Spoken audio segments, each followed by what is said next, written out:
यहाँको अनुभव नि एउटा छुट्टै बेग्लै अनुभव चाहिँ रहेछ।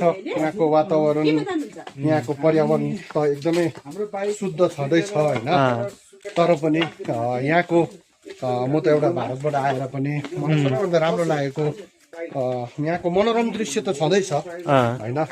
अवलम्बन गर्न त धेरै तरिकाले सकिन्छ होइन, आफ्नो आफ्नो तरिकाले। तर यहाँनिर जुन अहिले नेपालमा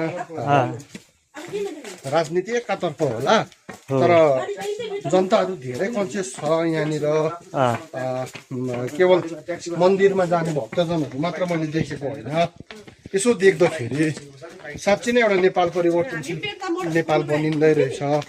स्वास्थ्य सुधार, दुर्गम क्षेत्रहरू पहिला जुन भनिन्थ्यो, आज त्यो दुर्गम क्षेत्रहरू भनिने त्यस्तो स्थितिहरू छैन। अहिलेको आधुनिक संसाधनहरू धेरै आइरहेको रहेछ क्या। जस्तै अब यो बातीभाडामा चाहिँ एउटा केबल कार निर्माणको कुराहरू पनि त उठिरहेछ। त्यस विषयमा चाहिँ तपाईँ के भन्नुहुन्छ? निर्माण भएकै राम्रो कि? यो एक नम्बर कुरा सुन्नुमा त आयो है, दर्शन भगवानसँगको भन्ने कुराहरू कष्टदायक अलिकति हुनुपर्छ। एकातर्फ त्यो पनि सही कुरा हो, तर दर्शन अहिलेको जमाना प्रविधिहरू आधुनिक प्रविधि अनुसार चल्दै जाँदाखेरि जुन कुरा केबल कारहरू भन्ने छ होइन, यो केबल कारहरू मलाई चाहिँ लाग्छ हुनु आवश्यक पनि हो। तर त्यसको अर्थ यो होइन कि केबल कार बनिँदाखेरि यसरी जुन हाइकिङ गरेर ट्रेकिङ गरेर जुन एउटा भक्तिसँग आइन्छ, यसलाई पनि बन्द गर्नु होइन क्या।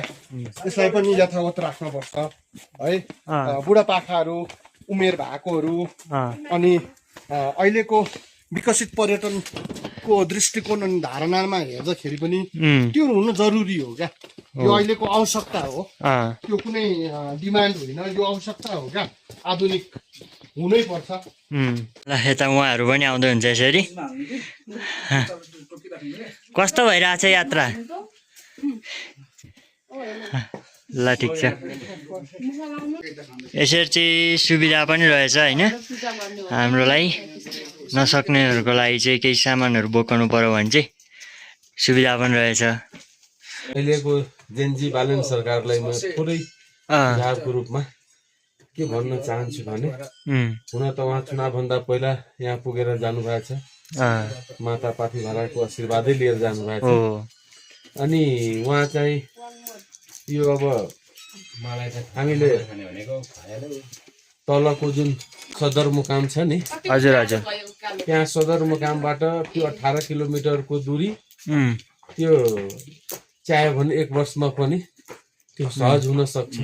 ताप्लेजुङ बजारबाट है, ताप्लेजुङबाट सुके टारदेखि नै अझै माथि, यो अझ माथि फेदीसम्म नै, फेदीसम्म, तल फेदीसम्म 1 वर्षमा राज्यले चाहियो भने त्यो आफ्नै गाडीले आउने खालको हुन सक्ने स्थिति छ। भनेपछि बाटोमा चाहिँ अलिकति मर्मत सुधार गर्नुपर्ने अवस्था, सुधार गर्नुपर्ने। त्यस पछाडि अब राज्यले हुन त धेरै ठाउँमा ध्यान दिनु पर्यो, विकट ठाउँमा पनि अब चाहिँ केबुल कारको व्यवस्था भइएको छ। यहाँ पनि अब प्रयत्न नगरेको पनि होइन, हामीले पनि सोसियल मिडियामा धेरै आन्दोलन त्यो केबुल कारको लागि पनि सुनिएको छ।